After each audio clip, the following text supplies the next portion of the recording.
સ્વાગત છે તમારું ફરી એક આજના આ વિડીયોની અંદર મિત્રો આજના આ વિડીયોની અંદર આપણે જોવાના છીએ આજના તાજા સમાચાર જેમાં બ્રેકિંગ ન્યૂઝમાં એ છે કે આજે બપોરે નવા વર્ષની જે મોટી જાહેરાત છે થવા જઈ રહી છે। આજે છે મિત્રો બેસતું વર્ષ નવું વર્ષ ને આજે નવા વર્ષ નિમિત્તે પીએમ મોદી દ્વારા ખેડૂતોના હિત માટે મોટી જાહેરાત કરવામાં આવી છે ને સાથે જ એક નવી યોજનાની શરૂઆત કરવામાં આવી છે જેના અંતર્ગત ખેડૂતોને મળશે 6000 રૂપિયાની સહાય। 21 हप्ता अंगे पण आपणे चर्चा करीशुं कि 21मो हप्तो क्यारे आवशे ने 21मो हप्तो मेळववा माटे शुं करवुं पड़शे।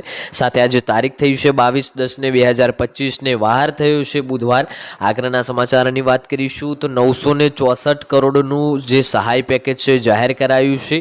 पीएम किसान योजनानो 21मो हप्तो, अतिवृष्टि पाक नुकसान सहाय जाहेर करो। वची छे खेडूतने खर्चे 66,000 मळ्या 3.6 लाख। अंबालाल पटेलनी मोटी आगाही। दिवाળી પહેલા દિલ્હીમાં સ્મોગ એટેક અને વાત કરીએ તો લીલી પરિક્રમાને લઈને મોટા એ સમાચાર। આ તમામ સમાચારોની આજે આપણે આ એક વિડીયોની અંદર વાત કરવા જઈ રહ્યા છીએ તો વિડીયો તમારે એન્ડ સુધી જોવાનો છે। વિડીયો તમને પસંદ આવે તો વિડીયોને એક લાઇક કરવાનો છે। તમે આપણી આ ચેનલ ઉપર નવા હોય તો ચેનલને સબસ્ક્રાઇબ કરી લેવાની છે અને કોમેન્ટ કરીને ખાસ જણાવવાનું છે કે આપણો આજનો આ વિડીયો તમે કયા ગામમાંથી અને કયા જિલ્લામાંથી જોઈ રહ્યા છો જેથી કરીને આપણને પણ ખબર પડે કે આપણો આજનો આ વિડીયો આ ગામ जिला सुधी पहुंची रहे छे। तो वीडियो की शुरुआत आपणे करी लईशुं प्रथम समाचार थी। तो सौ प्रथम बात करीशुं प्रथम समाचार नी तो 964 करोड़नुं सहाय पेकेज सरकार द्वारा जाहेर करवामां आव्युं छे। ऑगस्ट और सप्टेम्बर 2025 में थयेला मित्रों भारे वरसादथी थयेला जे नुकसान छे ए पेटे एसडीआरएफ नी जोगवाई मुजब 563 करोड़ और राज्य भंडोळमांथी 384 करोड़नुं जे जाहेर एटले के 964 करोड़नुं जे सहाय पेकेज जाहेर करवामां आव्युं हतुं। खरीफ 2025-26 ऋतुना वावेतर करेली बिनपियत खेती पाकों में 33% तेथी वधुनी जे छे नुकसान माटे एसडीआरएफ ना नोस मुजब वावेतर विस्तारनी मर्यादा प्रति हेक्टर मळवापात्र 3,850 रूपिया हती जेनी सहाय तेमज राज्य बजेट हेठळ 3500 एम कुल 12,000 रूपियानी प्रति हेक्टर जे छे सहाय आपवामां आवी हती। आना अंगे जे छे 964 करोड़नुं नवुं जे सहाय पेकेज जाहेर करवामां आव्युं हतुं। वात करीशुं आगळना समाचारनी तो पीएम किसान योजनानो 21मो हप्तो प्रधानमंत्री किसान सन्मान निधि योजना हेठळ आवरी लेवाया छे। देशभરના लाखों ખેડૂતોને હાલમાં 2021માં હપ્તાની આતુરતાથી રાહ જોઈ રહ્યા છે। મિત્રો જે પણ ખેડૂતોને એ 20મા હપ્તાનો લાભ મળ્યો હતો એ તમામે તમામ ખેડૂત મિત્રો જે 21મા હપ્તાની રાહ જોઈને બેઠા હતા કે ક્યારે આપણો 21મો હપ્તો આવે। આ વખતે દિવાળીના તહેવાર પહેલા જ રકમ જમા થવાની જે છે આશા હતી પરંતુ આર્થિક સહાય જે છે હજુ સુધી ખેડૂતોના ખાતામાં ટ્રાન્સફર થઈ શકી નથી। લાંબા સમયની રાહ જોયા બાદ હવે એક નવું અપડેટ સામે આવ્યું છે। अहवालों सूचवे छे कि केंद्र सरकारे नवेम्बरना प्रथम अठवाडियामां आ रकम जे छे खेडूतोना बैंक खातामां जमा करावी शके छे।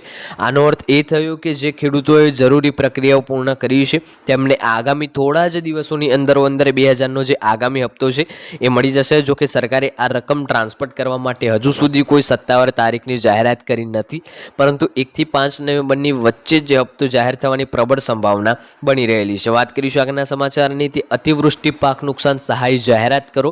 बात करीशुं तो गुजरात राज्य में ऑगस्ट और सप्टेम्बर महीना दरमियान पड़ेला भारे जे वरसाद और अतिवृष्टिने कारणे ખેતીના પાકોને જે વાવેતર છે એમાં મોટું નુકસાન થયું હોવાનો એક ચોંકાવનારો રિપોર્ટ સામે આવ્યો છે।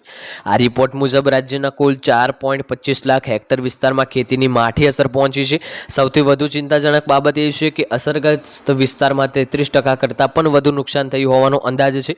અતિવૃષ્ટિ ખેતીને જે છે થયેલા નુકસાનનો આ સત્તાવાર રિપોર્ટ એક વાતનો સંકેત આપે છે કે ખેડૂતોને તાત્કાલિક સહકારી સહાય અને વળતરની જરૂર છે। 33%થી વધુ નુકસાનના માપદંડને આધારે ખેડૂત વળતર મેળવવા માટે પાત્ર બને છે।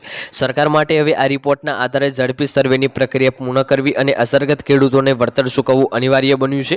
આ વિનાશકારી નુકસાનને ગુજરાતના કૃષિ અર્થતંત્ર પર મોટો બોજ નાખ્યો છે। વાત કરીએ આગળના સમાચારની તો ખેડૂતોને ખર્ચ 66,000 મળ્યા 3.66 લાખ। વાત કરીશું તો મહારાષ્ટ્રના કમોસમી વરસાદને કારણે નાસિકમાં ડુંગળીના પાક પર સૌથી વધુ અસર થઈ છે। ખેડૂતોને ડુંગળીના પોષણ ભાવમાં જ ન મળતા હોવાનો ફટકો પડ્યો છે જે છે પૂર 15ના ખેડૂતોને સુદામ ઇંગળ એ 3.66 લાખના ખર્ચે ઉગાડેલા પાક વરસાદથી બગડ્યા બાદ 7.5 ક્વિન્ટલ ડુંગળી વેચાવા 1500 ખર્ચ્યા પણ મળ્યા માત્ર 3.66 એટલે કે 1 કિલો ડુંગળીના માત્ર 88 પૈસા મળે. ખેડૂતોએ સરકાર પાસેથી હપ્તે માંગ રાખી છે. વાત કરીશું આગળના સમાચારની તો અંબાલાલ પટેલની મોટી આગાહી. ગુજરાત હવામાન નિષ્ણાત અંબાલાલ પટેલના મતે બંગાળનો ઉપસાગર અને અરબી સમુદ્રમાં સિસ્ટમ સક્રિય થતાં 4 નવેમ્બર સુધી વરસાદી માહોલ રહેશે. તેમની આગાહી મુજબ સૌરાષ્ટ્રના ઘણા ભાગોમાં, કચ્છ અને ઉત્તર ગુજરાતના વિસ્તારોમાં ભારે વરસાદની શક્યતા છે. વરસાદના કારણે તૈયાર થઈ રહેલા શિયાળુ અને ઉનાળુ પાકને નુકસાન થવાની ભીત છે. ઓક્ટોબરના અંતમાં વેસ્ટ ઇન્ડિઝ ડિસ્ટર્બન્સ વરસાદનો જે છે માહોલ વધુ મજબૂત બનશે. વાત કરીશું આગળના જે છે સમાચારની તો દિવાળી પહેલાં જ દિલ્હીમાં સ્મોગ એટેક. દિવાળી પહેલાં જ દિલ્હીના એનસીઆરમાં વાયુ પ્રદૂષણ ખતરનાક સ્તરે પહોંચી ગયું છે. CPCB અનુસાર અક્ષરધામ વિસ્તારમાં AQI 426 નોંધાયો છે, જે ગંભીર શ્રેણીમાં આવે છે. ગ્રેટર નોઈડા, ગાઝિયાબાદ અને નોઈડાના ઘણા વિસ્તારમાં પણ પ્રદૂષણ ગંભીર છે. ધુમાડો અને ધુમ્મસે વિઝિબિલિટી ઘટાડી છે અને PM 2.5 અને PM 10નું સ્તર જોખમી બન્યું છે. વાત કરીશું આજના છેલ્લા સમાચારની તો લીલ પરિક્રમાને લઈને મોટા સમાચાર. જૂનાગઢના જે ગિરનારની લીલ પરિક્રમાનો પ્રારંભ આ વર્ષે દેવ ઉઠી એકાદશી એટલે કે 2 નવેમ્બરથી થશે. નવા વર્ષના કારતક સુદ 11ની રાતના 12 વાગ્યાથી પરિક્રમા વિવિધ શરૂ થશે. વહીવટીતંત્રએ પરિક્રમા માટે જે છે વધારાની ST બસોની વીજળી વ્યવસ્થા કરી દીધી છે. શ્રદ્ધાળુઓ 2 નવેમ્બર પહેલાં પરિક્રમા માટે ન પહોંચવા અપીલ કરવામાં આવી છે. તો આ હતા આજના સમાચાર. આજના સમાચાર પસંદ આવ્યા હોય તો વિડીયોને એક લાઇક કરજો. ચેનલ ઉપર નવા હોય તો ચેનલને સબસ્ક્રાઇબ કરી લેજો અને કોમેન્ટ કરીને ખાસ જણાવી દેજો આજનો આ વિડીયો તમને કેવો લાગ્યો. મળીશું આગળના વિડીયોમાં. ત્યાં સુધી જય ભારત, જય હિન્દ.